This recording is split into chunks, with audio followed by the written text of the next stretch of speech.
찬송가 322장 부르심으로 새벽 예배 시작하도록 하겠습니다.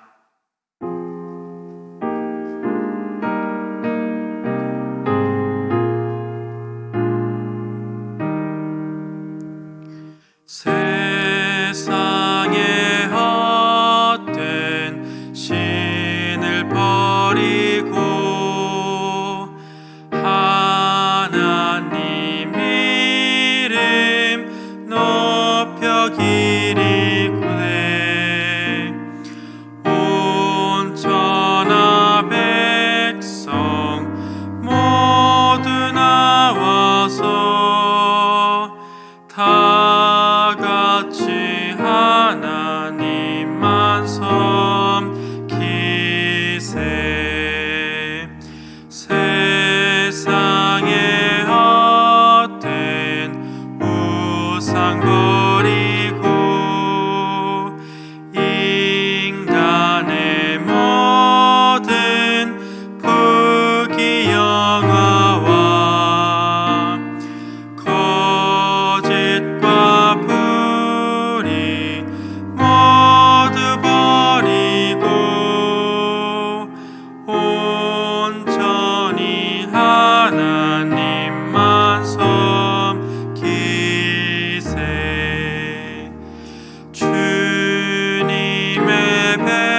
백성 서로 헤아려 시기와 미움 아주 버리고 하나님만을 홀로 섬기는 전국을 어서 이뤄주소서. 아멘.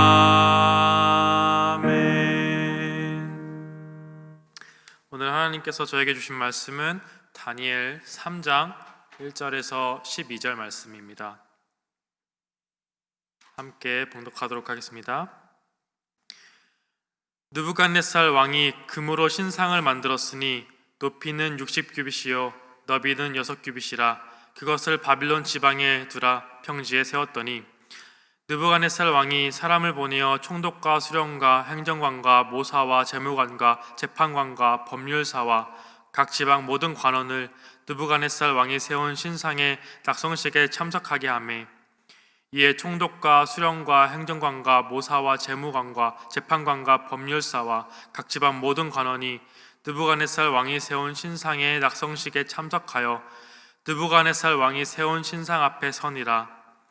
선포하는 자가 크게 외쳐 이르되 백성들과 나라들과 각 언어로 말하는 자들아 왕이 너희 무리에게 명하시나니 너희는 나팔과 피리와 수금과 상염금과 양금과 생황과 및 모든 악기 소리를 들을 때에 엎드려 느부갓네살 왕이 세운 금신상에게 절하라. 누구든지 엎드려 절하지 아니하는 자는 즉시 맹렬히 타는 풀무불에 던져 넣으리라 하였더라. 모든 백성과 나라들과 언어를 말하는 자들이 나팔과 피리와 수금과 사명금과 양금과 및 모든 악기 소리를 듣자 곧 느부갓네살 왕이 세운 금신상에게 엎드려 절하니라. 그때 어떤 갈대아 사람이 나와 유다 사람들을 참수하니라. 그들이 느부갓네살 왕에게 이르되 왕이여 만수무강하옵소서. 왕이여 왕이 명령을 내리사 모든 사람이 나팔과 피리와 수금과 사명금과 양금과 생황과 및 모든 악기 소리를 듣거든 엎드려 금신상에게 절할 것이라. 누구든지 엎드려 절하지 아니하는 자는 맹렬히 타는 풀무불 가운데 던져 넣음을 당하리라 하지 아니하셨나이까. 이제면 유다 사람 사드락과 메삭과 아벳느고는 왕이 세워 바벨론 지방을 다스리게 하신 자이거늘 왕이여 이 사람들이 왕을 높이지 아니하며 왕의 신들을 섬기지 아니하며 왕이 세우신 금신상에게 절하지 아니하나이다. 아멘. 오늘 다니엘서는 느부갓네살 왕이 신상을 만드는 것으로 시작하고 있습니다. 느부갓네살 왕은 높이 60규빗 넓이는 6규빗, 즉 높이는 거의 28m, 너비는 2.7m가 되는 신상을 만들었습니다. 이는 실로 이상한 비율입니다.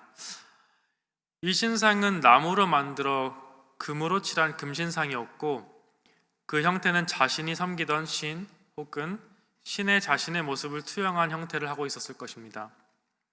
오늘 1절 말씀을 보면 바벨론 지방의 두라 평지에 세워졌다는 것으로 보아 많은 사람들이 그 신상을 주변 어느 곳에서든지 볼 수 있는 곳에 세운 것으로 보입니다. 느부갓네살 왕이 이 신상을 세운 데에는 여러 가지 이유가 있었을 것입니다. 그 중 하나는 바로 이 신상을 모든 사람들이 숭배하게 함으로써 제국의 통일성을 세우고자 했을 것입니다. 그 이유는 바벨론은 당시 점령한 수많은 여러 나라의 지역의 민족과 다른 언어를 구사하는 백성들로 구성되어 있었기 때문에 통일성이 부족했을 것입니다. 그래서 2절에서도 볼 수 있지만 모든 나라 지휘관들, 총독, 수령과 행정고관과 모사와 재무관과 재판관과 법률사 모든 관원을 이 신상 낙성식에 참석하게 하였고, 이 관원들 외에도 모든 백성들과 나라들과 각 언어를 말하는 자들에게 신상에 엎드려 절하게 시켰습니다. 또한 이런 대규모 행사를 통하여서 얻고자 한 것은 바로 자신의 위대함을 과시하고 사람들로 하여금 자신이 이 제국의 왕이요 신처럼 받들어져야 할 인물임을 나타내고자 했을 것입니다. 그렇게 낙성식에는 그 누구도 빠져서는 안 되는 행사였으며 왕에 대한 충성심을 확인하기 위한 자리이기도 했습니다. 또한 왕의 마음속에는 그 2장에서 보았던 다니엘의 꿈 해석에 대한 생각도 남아 있었을 것입니다. 저번 말씀을 기억하신다면 이 꿈의 해석에서 다니엘은 그 바벨론이라는 위대한 왕국이 서서히 멸망할 것이라는 이야기를 합니다. 자신이 세운 바벨론이란 위대한 왕국이 결국 멸망한다는 말을 들었을 때 자신의 나라가 영원히 강한 나라이기를 바랐을 것입니다. 그렇게 꿈에서 본 큰 신상은 머리만 순금이었지만 이 왕이 실제로 오늘 만든 신상은 온몸이 금으로 된 것이었습니다. 왕이 세운 신상의 낙성식에 참여한 모든 사람들은 악기의 소리에 맞춰서 모두 함께 금신상에 절하도록 강요받았습니다. 그 이유는 만약 누구든지 엎드려 절하지 않을 경우 그 사람을 즉시 맹렬히 타는 풀무불에 던져 넣을 것이라 말했기 때문입니다. 당시 바벨론에는 화형이라는 제도가 있었고 풀무불의 모습이 정확히 어떻게 생겼는지 알 수 없지만 여러 성서학자들에 의하면 큰 가마와 비슷했을 것이라 말합니다. 이렇게 화형을 시켜버리는 게 느부갓네살 입장에선 당연한 것이, 절을 하지 않는다는 것은 왕의 명령에 불복종한다는 것이며 자신을 섬길 의지가 없음을 보인 것이고, 다른 말로 하자면 반역죄를 짓는 것이었기 때문입니다. 왕권 시대에 왕에게 반역한다는 것은 죽음을 의미했습니다. 특히 느부갓네살은 이미 그 잔인함으로도 유명했음을 이전 말씀을 통해서 우리는 알 수 있습니다. 어떤 이들에게는 이 기회를 틈타 왕에게 잘 보여 더 높은 자리를 넘보는 이들도 있었을 것입니다. 하지만 그 이유가 무엇이든 간에 왕은 어떤 입장과 상관없이 신상에 일제히 절하는 것을 명령하였습니다. 당시 모인 사람 중 다니엘의 세 친구 사드락, 메삭 그리고 아벳느고만이 신상에 절하지 않았습니다. 만약 이들이 다른 이방인들과 같이 다신론을 믿는 사람들이었다면 이 신상에 절하는 것에 딱히 문제가 없었을 것입니다. 하지만 유대인들에게는 오직 유일한 하나님만이 절할 수 있는 대상이자 유일한 신이었습니다. 당시 어린 나이에 이방인임에도 불구하고 높은 직책에 올랐던 다니엘의 친구 사드락, 메삭 그리고 아벳느고를 질투하는 자들도 많이 있었을 것입니다. 아니나 다를까 오늘 말씀 8절에서 12절까지 바로 어떤 갈대아 사람들이 이 세 명의 친구를 고발하는 장면으로 이어집니다. 그 많은 사람 중에 세 명이 절하지 않는 것을 지켜본 갈대아 사람들이 왕에게 나와 이렇게 말하는 것입니다. 왕이여, 왕께서 명령하길 모든 사람이 악기의 소리를 듣거든 엎드려 금신상에 절할 것이고 만약 절하지 않는다면 맹렬히 타는 풀무불에 던져 넣음을 당하리라 하지 아니하셨나이까. 하지만 몇 유다 사람 사드락, 메삭 그리고 아벳느고는 왕이 세워 바벨론의 지방을 다스리게 하신 자이거늘 이 사람들이 왕의 신들을 섬기지 아니하며 왕이 세우신 금신상에 절을 하지 아니하나이다 고발하고 있습니다. 즉 세 사람을 세 가지 이유로 고발하고 있는 것입니다. 첫째는 왕을 높이지 않았고, 둘째는 왕의 신상을 섬기지 않았고, 셋째는 왕이 세운 금신상에 절을 하지 않았다는 것입니다. 이 세 사람이 왕의 신상에 절하지 않는 이유는 바로 이것이 하나님을 버리고 유대교를 배교하는 일이었기 때문입니다. 그들은 오직 하나님에게만 절해야 하는 하나님의 백성이었습니다. 하지만 왕의 요구는 그런 신앙을 내려놓고 자신이 세운 신상을 섬기고 자신을 섬기라는 말이었습니다. 이것은 그들로 하여금 부귀영화를 유지하게 할 방법이기도 했습니다. 하지만 사드락과 메삭과 아벳느고는 그리하지 않았습니다. 당시 바벨론에는 유대 디아스포라, 즉 유대에서 끌려와 흩어져서 사는 자들이 많이 살고 있었을 것입니다. 이들의 생활은 이방의 땅에서 그리 쉽지 않았을 것입니다. 우리도 이민자의 삶을 살면서 오늘날에 많은 어려움을 겪기도 하고 억울한 일을 겪기도 합니다. 그 당시에 바벨론의 문화와 사회적 배경, 그리고 왕을 섬기는 일들이 당시 유대인들로 하여금 여러 갈등을 불러왔을 것입니다. 그들이 바벨론에서 잘 되기 위해서는 이방신을 받아들이고 자신의 유대 관습을 버려야만 했습니다. 하지만 어떤 유대인들은 자신들의 신앙을 지키고자 했습니다. 당연히 그런 자들에게 수많은 유혹과 고난이 닥쳐왔습니다. 당시 바벨론의 신을 섬기기 거절한 자들에게 끔찍한 고문과 사형이 주어지기도 했습니다. 당시 다른 문헌에서 찾아볼 수 있기를 유대인들에게 율법에 어긋나는 일들을 시켰다고 합니다. 예를 들어서 돼지고기를 먹으라고 강요를 했고, 이를 거절하자 고문 후에 불구덩이에 던져 화형을 시키는 일도 일어났습니다. 즉 유대인에게 이것이 순교였던 것입니다. 그들의 조상 아브라함과 이삭과 야곱의 하나님, 그리고 모세와 다윗으로 내려온 신앙을 지키는 것은 순교의 자리로 나아가는 것이었습니다. 이런 다니엘의 이야기는 이사야의 말씀을 기억하기도 합니다. 이사야 43장에 나오는 이스라엘 백성들이 물과 불로 고난을 당할 때 하나님이 도와주셔서 물이 침몰치 못할 것이고 불이 사르지 못할 것이란 말의 실현이 다니엘서에서 발견되는 것입니다.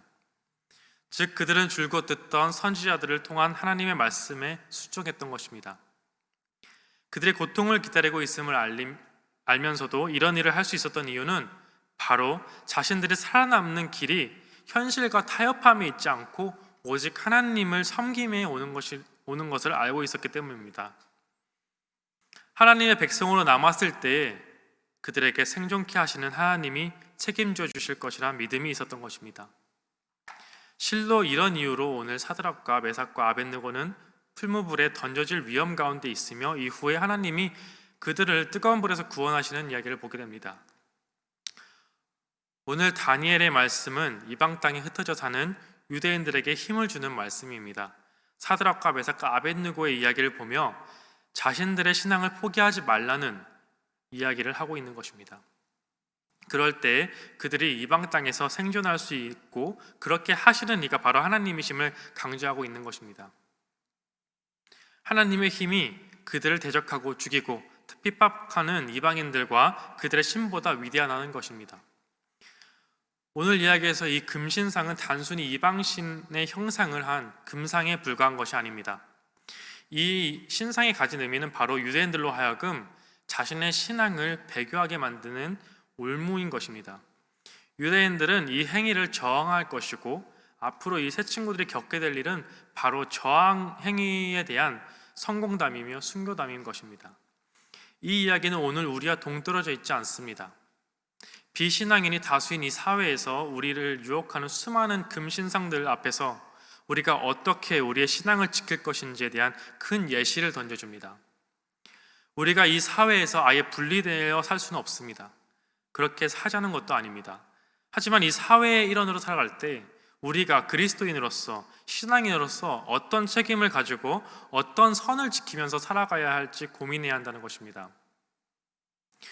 우리의 눈앞에 주어진 금신상, 그것을 섬기느냐 아니면 죽음을 무릅쓰고 신앙을 지키느냐는 그리스도인들이 끝까지 짊어져야 할 십자가입니다. 우리가 금신상 앞에 사람이 만든 휘황찬란한 앞에 사드락과 메삭 아벳느고와 같은 모습을 보일 수 있는지, 과연 우리가 그러해야 하는 이유가 무엇인지, 나의 신앙이 흔들리진 않았는지 오늘의 말씀을 통해서 생각해 봐야 합니다.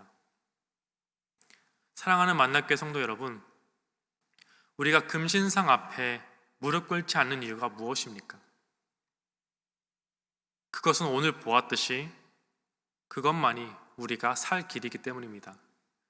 우리에게 살 길은 세상이 만들어낸 화려한 그 무엇도 아니라 오직 우리를 생존케 하시고 우리의 삶을 지고 계신 하나님만이, 우리를 죄의 죽음 가운데서 구원해내신 그리스도의 이름만이 살 수 있는 길이기 때문입니다. 그러니 우리의 신앙을 세상의 금상과 타협하지 마시기 바랍니다. 그 길은 사망의 길이기 때문입니다. 만약 사드락과 메삭과 아벳느고가 왕 앞에서 잠깐 흔들렸다면 그들의 생명도 보장할 수 없었을 것입니다. 혼란의 시대 가운데 우리의 신앙을 지킬 수 있기를 기도합니다. 오직 생명 되시는 하나님만 붙잡고 이 세상과 타협하지 않는 만납교회가 되기를 바랍니다. 우리의 생존은 하나님께 있음을 기억하시기 바랍니다. 기도하겠습니다. 오늘 우리를 살아가게 하시는 생명의 하나님께 감사드립니다. 우리가 세상을 살아갈 때 신앙을 저버리고 타협하는 일이 없게 도와주시옵소서. 우리의 신앙이 흔들림과 우리의 믿음의 부족함을 용서하여 주시고, 우리도 사드락과 메삭과 아벳느고와 같이 굴하지 않는 하나님에 대한 완전한 신뢰를 갖도록 도와주시옵소서. 예수님의 이름으로 기도드립니다. 아멘.